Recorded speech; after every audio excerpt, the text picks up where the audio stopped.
We're here at Kayleigh's Cannabis Conjurations. It's a fun name. I love it. It's really long. I got a great chance to meet Kayleigh, meet Cole, and we did a walkthrough of the facility. And we're going to talk about the challenges faced by, we've got independent growers, hemp growers, and even processors to a degree here, right? Yeah.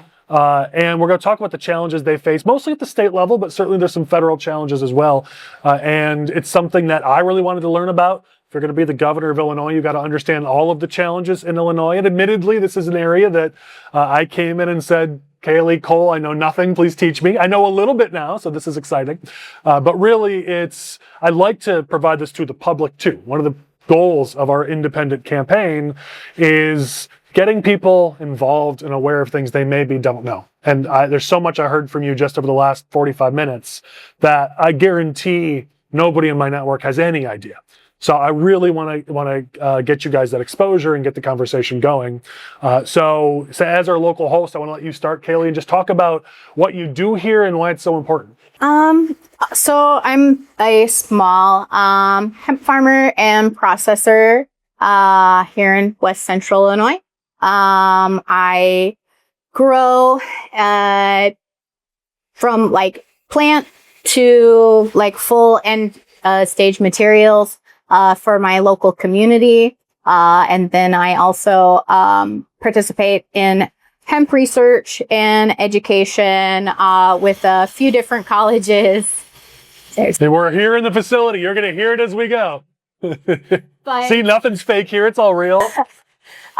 So we participate with hemp research with the University of Wisconsin-Madison. We're very fortunate to have several of their strains, and we helped with the SAR grant for like cannabinoid testing for like hemp compliancy research. And then we continued on with we've got some of their Badger material, which is a 0% THC gene edited strain that they are working on.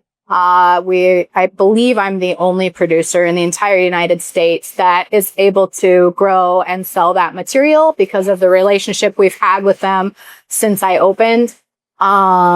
So that's here in Illinois. That's only amazing. Here in tiny outside of a 200 person village. Like we don't even live in the village. Right. But yeah, so that's very fun. And then we also provide material for some local community colleges, and I participate on an advisory board for one. And some of those kids can come out. Do you have a program for that? Come out. They get to come out and use some of the equipment that the college is not allowed to have under their research extraction license. Or maybe they just can't afford it. A lot of the equipment is very costly. And so they already have to purchase hemp material for whatever they're doing for their budget, like looking at it under a microscope, sending it out for testing. Maybe they have their own HPLC testing that they're doing. But like they already have a lot that they have to contribute. And so that kind of keeps costs down for them as well. I didn't get to use any of the equipment, but I could tinker with some of it, and I'm jealous of those college kids who get to come out here and yeah. So it's really beneficial for some of the students that are getting ready, like they're looking for jobs in the industry where they're gonna go work at a cannabis facility, because you can't just go trial at a cannabis facility. You have to go through background testing, and it takes months of onboarding to just get in. And so hemp is kind of a different animal to where as long as you're an adult and you don't have a felony, they get to come out, they get to get hands-on experience that they don't get to do. They kind of get a head start into the cannabis industry, or maybe they want to go into hemp farming themselves, so they can kind of see what all that entails on a small scale. Yeah. So nice. And Cole, I know this is something that obviously is important to you as well. Yeah. Want to share some of your background on this? I'm Cole Cramm. I'm from North Adams Hemp, Mendon, Illinois, which is just north of Quincy, or south of Quincy, whichever one. One of the two? Yeah, it's 14 miles out. It doesn't matter. We do about 200 to 300 plants each year. We weren't able to grow this year because of the law changes and everything else. We also talked to a bunch of different reps and set up visits like this at different farms and just trying to help people out in the space. Yeah, I mean, it's clear there just isn't a lot of understanding of this space. Yeah, that's half of it is just teaching. Yeah. I mean, you've got lawmakers at both the state and the federal level who are making decisions on an industry where, like me, admittedly, I'm one of them, or just no idea how it works and the challenges that you guys face. And I'd imagine what you've seen is when those lawmakers, more policymakers come through and learn, their eyes are opened. Yeah. There's a few that won't talk to us. I mean, if you look at their expenditures and stuff like that, They're fundraising. Yeah, you can see why. But the ones that want to come, they're very vocal. With the other ones, they try to teach them. But they always hit us with the gun in place legislation, and it's not fair. And we were both there when they passed the law, and they refused to talk to us. They kept on changing committees and bill numbers, so we couldn't participate or even get witness we ended lists. up in the wrong room for one of them because they changed the committee at the last minute. So let's talk about that. There's a effort at both the state and federal level. We've seen it now this year on both sides, where rules are being put in place, laws are being passed that severely restrict what you all do. And even if you agree with their position, because I'm sure I'm going to talk to somebody this week who's going to say, "Oh, it was necessary," and I want to hear them out. But the way it's being done makes you wonder if it is actually that was the right policy decision. When you've got to hide things behind closed doors and keep people out and not let the opposition be heard, not have a transparent process, that is usually a sign that something's being snuck or pushed through. They put it in the Cannabis Omnibus bill that they've been trying to push since they made it legal. They just threw it in there. When you say it, for those who are watching, the hemp ban language, they put it in with the Cannabis Omnibus. Was like 650 pages or something like that, and they kept on changing it so the politicians don't even get to read it themselves. So it just gets brought to the floor, and with the speaker's rules, he knows it's going to pass before he even calls it. So in Illinois, it's a thing that the floor, there's no debates on the floor in Illinois, which that happens in no other state. Doesn't happen in Washington. It's just an Illinois thing where no one gets to participate unless you're one of the guys. Right. Well, and I think the challenge there is who's got the high-priced lobbyists versus who has you two and others trying to run around the Capitol to figure out where we'll persist where lobbyists give up too. We defeated the hemp legislation 2 years ago when it was a standalone bill. It was very similar to what they put into the Cannabis Omnibus, which failed last year because of giant multi-state operations that are working in both trying to shut down hemp while simultaneously doing the exact same thing in a different state. But I think that's the challenge is, again, I'm still learning about this. So if you disagree, tell me why. But I think we were talking about out there. It's your land, first of all. You've spent a tremendous amount of money in the business world. We call it startup capital. You've done all that. And then to have the rug yanked out from under you, you were saying that your processor tends to have about 20 independent growers who comes to them. And now this year, you're the only one. The hemp tester. So you have to have a USDA approved hemp tester as of a couple of years ago. And so the guy that normally services our area, he says normally he tests for 20 different farms. And this year he thinks I'm the only one left. And so he joked, he's like, that $200, it's going to be $3,000 this year. we gotta make up for the act. He was joking though. It does sound like something that would happen in Illinois. For like him, like he's lost business, Well, and you didn't grow this year. Correct. Growing Yeah. pumpkins instead and messing with chickens. Yeah, I mean, I love pumpkins, but it's your land. You should be able to grow, especially when something's legal, or at least for now. And this is what I don't think policymakers think about is you're making decisions today for what you're going to grow next year, and you're buying equipment for what you're going to do for the next 5 years. and it's not like you can get that money back. No, and they do it without even consulting us. Like, we've tried to get in to talk to them like 2 years ago, when thankfully they didn't have the support. But like, I was there, it was at the committee, and It originally passed the Senate 54-0-1, and we got it dropped in the House.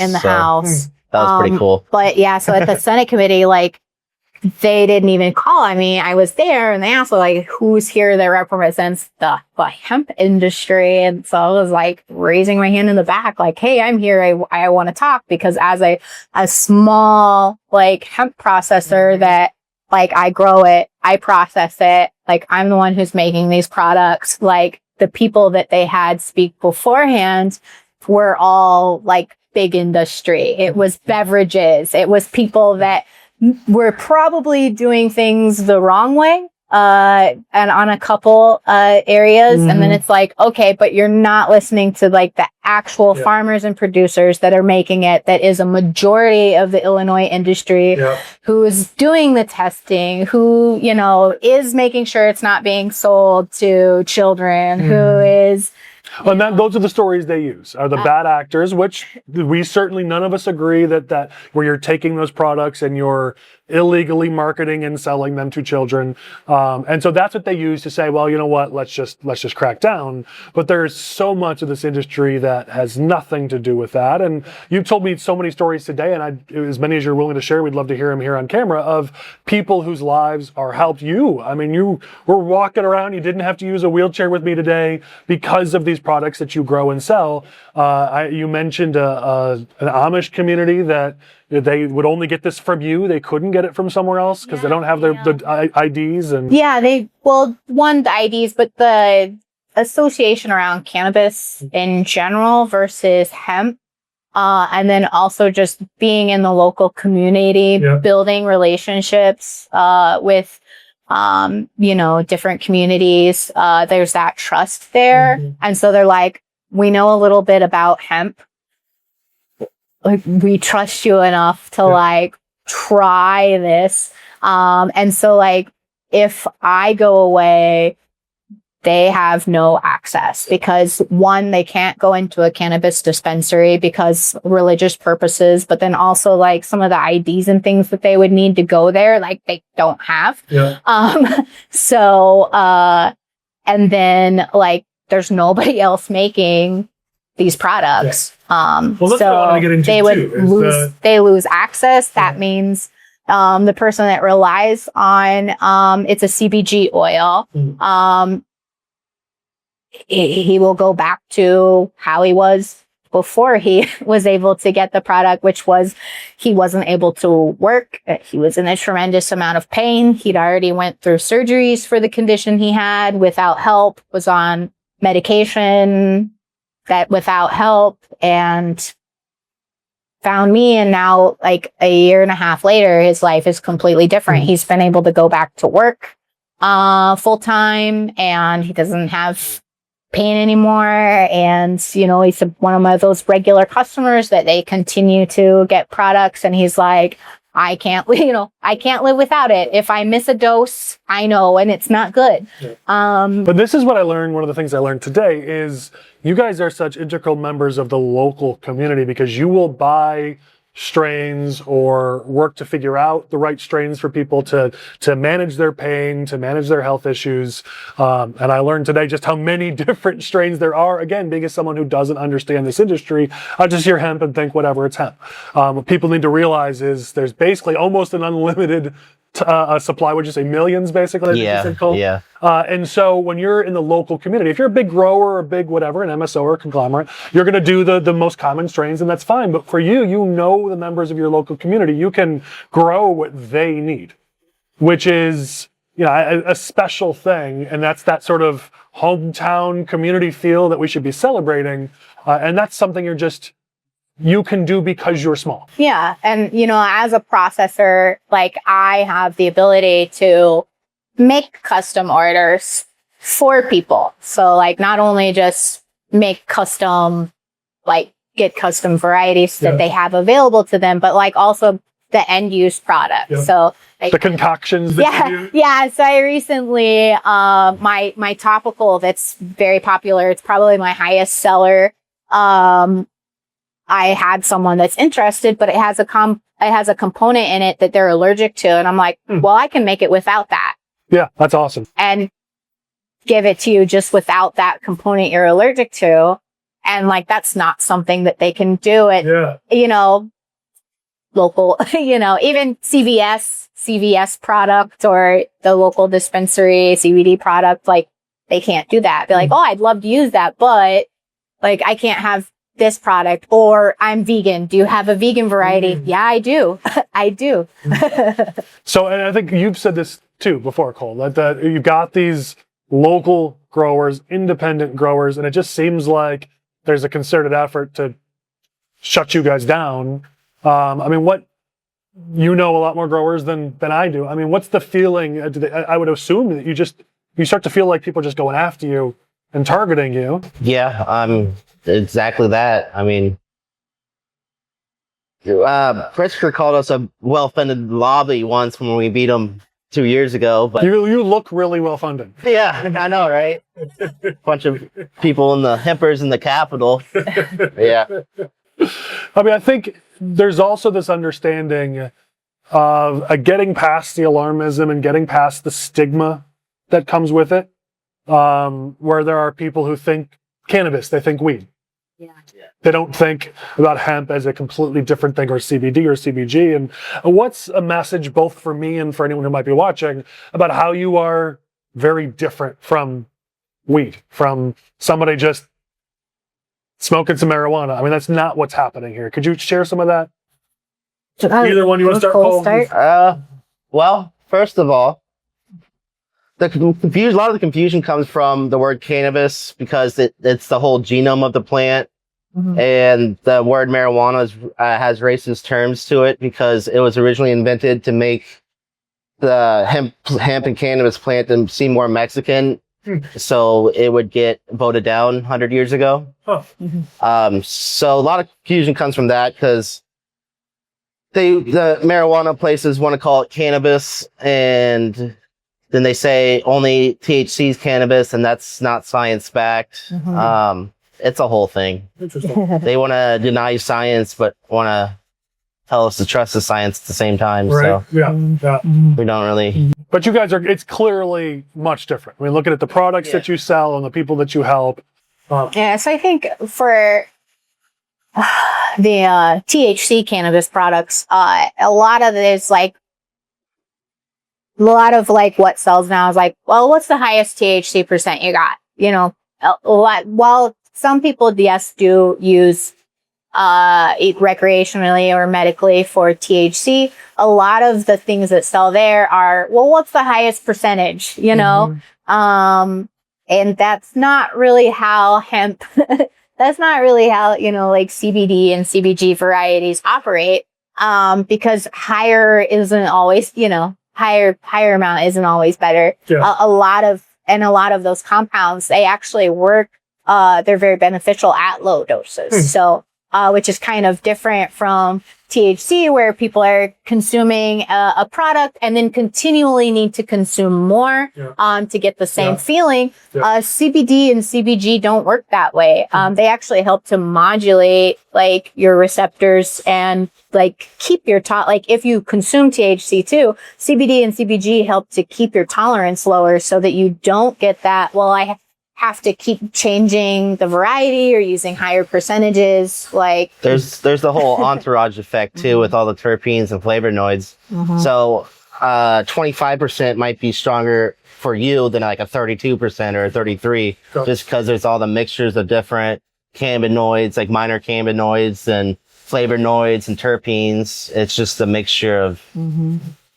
different compounds instead of just one isolated compound where they think medical marijuana is just THC, like when there's so much different medical components of the plant that we don't even know about yet, or we can test for, because the testing is only like 10 years old or 15 years old.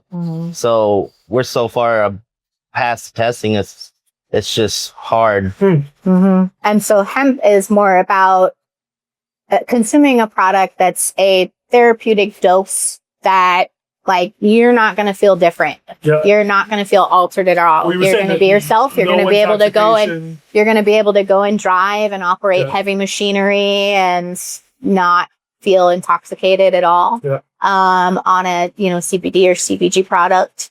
And you were telling me about some of the things you do extra even with your product here that hope I'm saying this right, but that avoids that intoxication entirely. So I do a lot of low dose products, and so actually all of my current end use products, so like infused oils and topicals, they actually have 0% THC. Just because it's so small in the amount that's made, like it doesn't test for it. And then, using varieties that have naturally low levels to begin with. Not having THC in a product is something that some of my customers look for. Yeah. Like I have a customer in California that specifically comes to Illinois and purchases CBD oil from me because it has 0 THC in it. And he can't get it where he lives. Another benefit of the independent growers, the smaller growers. It does seem like I've been venting about this the last few months in this campaign, that politicians, instead of learning about an industry and crafting a common sense plan that will take work, but that learns these things and figures out, okay, this is good, this is bad, this is good, this is bad. They just come in and go, let's just ban it. And it does seem like that's what's happened here, that there are some problems within the industry, not here, but there are some problems within the industry that are used as the headlines, especially usage and marketing towards children. But to shut down an entire industry over that is a extremely heavy-handed approach that somewhat is made by some politicians with good intentions, where they say, let's protect the children. But for most, it does go to what you said, Cole, of, well, who's cutting the checks? I mean, you guys aren't making giant contributions to politicians that get them elected. And even those cases where it happens to children, it's not hemp. It's the medical cannabis. They don't, when they're at the hospital and they're taking down those stats, they don't differentiate during the two. So whoever wants to make the negative impact just says it's this type of cannabis instead of that type of cannabis. It's pretty much hemp madness. It's like marijuana madness, but hemp madness. Yeah. So some oversight regulation makes sense, but just a ban. And we had a very nice bill. Yeah, we've had a few that bills. we've tried to pass over and over again that does age gate. Well, a lot of like what Cole and I do already. Yeah. It does age gating. We've got the testing. We've got QR codes. It's got all the information it's supposed to have. It's packaged properly. Child safe packaging. Yeah. All This of is what those I've things. seen from the And they won't pass it. Yeah. And a bill just for hemp that says, hey, we're just producing hemp, 0.3. It's not intoxicating. Like it's age gated. It's whatever. And we can't get it to pass. We've tried for 6 years? Yeah. To try and get it to pass. And you would think that's what you would want, is the protections in place, the transparency in place. Yeah, it 'Cause you were does all saying the how with your- protections and with what you do transparency here- while keeping things open for small farmers Yeah. and producers. Because you were saying with what you do here, you're good. With what you do here, you are fully transparent on where everything comes and what's the genus? Am I saying it right? Did I get it right now? What you were saying, like on your website. People can trace where all your products are coming from and where the plant comes from, where the seed comes from, where all of that. Yeah, so we list all of our varieties. They can look up. They can Varieties, that was the word I was going for. see. Or cultivars Good. is I tried to get scientific. fancy and I missed it. Cultivars is a better scientific name. Okay. But they know where they all come from. So like we list who our seed providers are, where we're buying our seed from. So they can go and they can look and see, oh, well, who is High Alpine Hemps? How do they operate? And they can go look that up for themselves if they want. And then, we test everything. And then we do the, yearly, we do farm tours. Like whenever somebody wants a tour, we do one. We don't charge anything for it. And so that way they can come out to the farm. They can see where their stuff grows. Yep. They can ask what do you spray on your plants? Like, how do you, what are you growing it with? we're fully transparent and answer all of those things. Which I think is exactly Anytime what anyone asks. we should be encouraging in this space. I understand not having it be the Wild West where anyone can grow what they want and shove it into people's bodies or on their skin. Like, of course, nobody wants that. But from so far, all the independent growers that I've met, the small farmers, which I've been trying to make an effort to do because I promised that I would do that because some of you said, what do you know about this industry? And I said, nothing. So I've been trying to have conversations like this, and everyone I've spoken to has protections in place and they get those inspections. They send things out for testing. And what I have found in every industry is the ones who are law abiding want the regulations and the rules in place because you're already doing that anyways. And you want the whole industry to follow your good example. So why can't that bill get passed? I mean, you're the high-priced, high-paid lobbyist. Why isn't it done yet? Oh, I'm not paid. I'm an activist. But yeah, I'm teasing you. oh, you got to put that disclaimer in there No. for everybody watching. But I don't know. Yeah. I don't know. Corruption. That's all I got. Yeah. Well, we see it at the federal level now too, with the ban coming through at the federal level. Like, it just seems like Yeah, they paid Mitch McConnell like $800,000 to get the ban through, and so I didn't know that. yeah, which actually seems like a short price compared to what they're you're talking about on the state side. Yeah, campaign yeah, contributions. from big alcohol. Yeah. Just this year. I mean, they probably do it every year for his whole career, Aw. but And our money is, well, no money because we're not betting, but they will pass stuff for big alcohol to run THC beverages. Yeah. You just watch. Yeah. Watch. But- It's gonna pass. but where? It seems like that's it's gonna pass. But how can they source it? That's another thing. yeah. It's going to come from China Or- or someone else putting their country label on it from China. China or Oh, India, are the largest or CBD one of like Thailand producers. or Vietnam or one of those other countries. and we're then going to import it and instead of they're going to import it and synthetically make it because that's what the current, like, what is it? The lawful hemp, the one that just released, the Yeah. Lawful Hemp Act or something like that. Yeah. It the hemp doesn't ban roundtable. synthetics. It doesn't ban synthetics. So most likely they're going to get large CBD amounts. What they do is they take the distillate out of that machine and they tweak it somehow. They change they use the heptane. heptane. I know they use Well, yeah, heptane. heptane was definitely used for different. It's different Yeah. for each cannabinoid. They take it and they change the cellular structure The of it. And they can change it into molecule, yeah. cannabinoid. They alter And the that should molecule pretty much be using banned, chemicals. But Big companies like to do it. So Interesting. So we're going further away from where we need to, which is, no, not you. I'm saying we're going further away from where we need to be, which is supporting American farmers, Yeah. American businesses, local communities, all in the name of pretending like it's for safety. Am I wording to a safety. small handful of these larger companies that are, yeah. Which, listen, I have said before, I come from I'm a small business owner, I'm a capitalist, but this isn't capitalism, this is crony capitalism. This is not letting the market decide. This is saying that we're going to go in a back room, a smoke-filled back room, and we're going to say, you know what, we like these people, let's just pass laws that benefit them. And in some cases, I'm sure I'll hear later this week that in some cases it may make sense, but as a whole, to kill off an entire industry doesn't seem to make a lot of the cannabis omnibus made sense. Like yeah. they needed omnibus really bad. There's a lot of stuff going on that needed to be corrected at the different grow levels. Yeah. Yep. Like they're patient access. So like being able to get curbside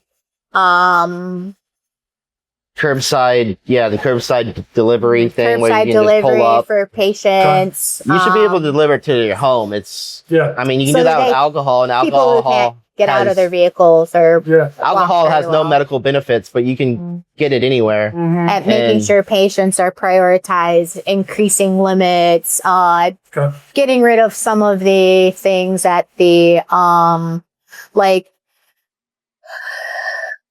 facility levels. Like they have to hire security companies, which costs double-digit thousands or triple-digit thousands a year to employ these certain ones. Well, they decided, oh well, you can hire your own security now from within the facility instead of having to contract these private companies, which saves the industry money so that they can hopefully pass those savings on to the Hopefully is the customers. key I'd word, right? like to see that, but I mean, it's only continued to increase, Yeah. you know? Yeah. So it saves them money there. It helps for people who, like, they've went through the approval process for, like, say, a grow facility, and they're like, I'd like to work at a dispensary now.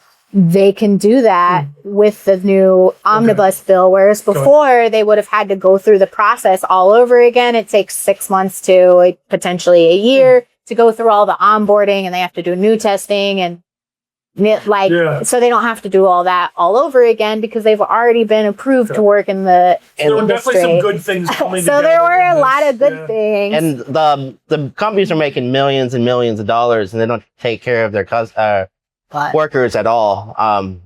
Ascend just had their biggest facility strike in Barrie. It went for like 30 some odd days before before the grow was so bad they had to cave. But Yeah. it's just unreal how they treat people, even though they brag about how many millions they make and how people are their best resource. Not good wages. But then they just not treat people providing like crap. PPE.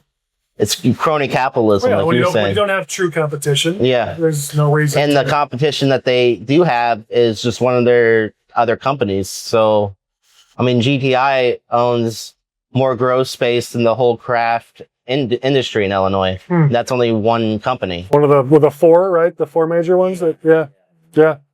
All right. Well, so I want to do this as we close this down. I'm going to give each of you a chance. Just something that you want people to know coming out of this.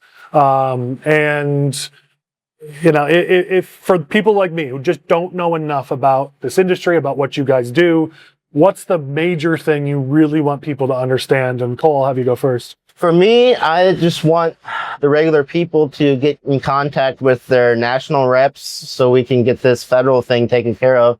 Get us a real extension that's not just 1 month, so we can do actual research and come up on a THC level that's researched and not just put out by the big alcohol industry. And at the state level, what would you want people to know here at the state level?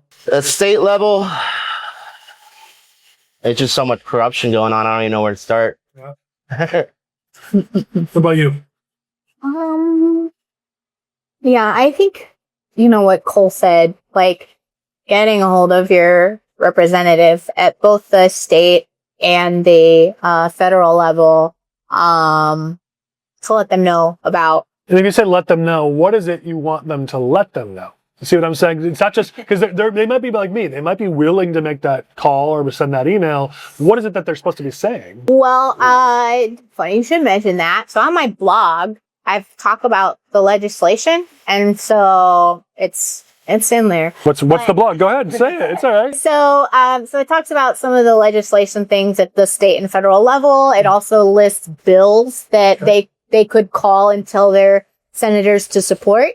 What's the blog? How do people find your blog?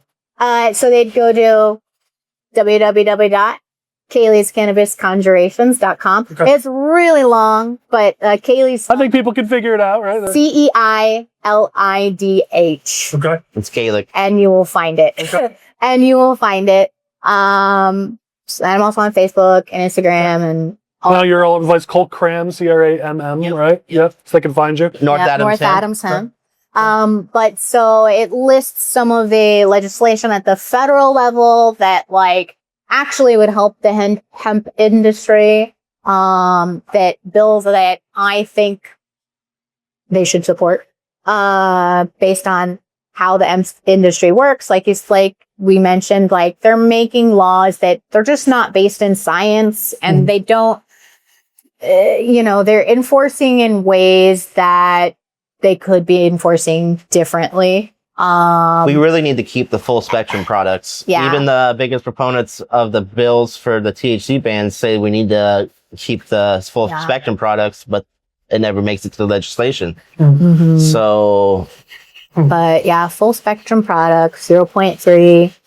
on the state level, it's just hard to tell who's going to be your friend. Yeah. I mean, we have people in the hallways telling us that they're going to vote, give us the vote, and then they go in and don't. So, And at the state level, I'm not certain what we can do with the passing of the cannabis omnibus or how that is going to play Unless out. we get a new governor. They have said that federal will take precedent, Okay. but that's only if it happens before November 13th. If it happens November 13th or after, like, it will pass just like it is. Even if it does happen before that, they can still continue to keep the harsher laws if they want and just update like whatever the hemp definition is at the federal level. But, oh, by the way, like, we're still operating the state level this way. So we don't want that. Yeah.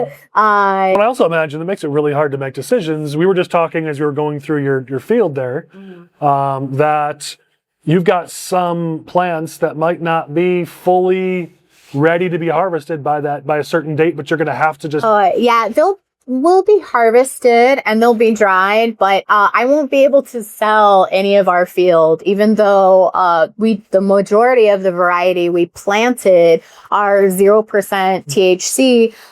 With the Illinois bill, we're not allowed to sell flower to consumers at all. So adults can't buy a flower or anything that could potentially be smoked. To adults. So they're like, oh yeah, it's not going to get you high. Right. And we're not selling to kids, but like, you still can't have it. That's going to be weed now and can only be bought in the dispensary, but like the dispensary doesn't produce it. So like the hundreds of thousands of medical patients that have relied on hemp flower from Cole or myself, or maybe they order it like bulk out of Colorado or California, like I did as a patient 10 years ago. That's illegal now.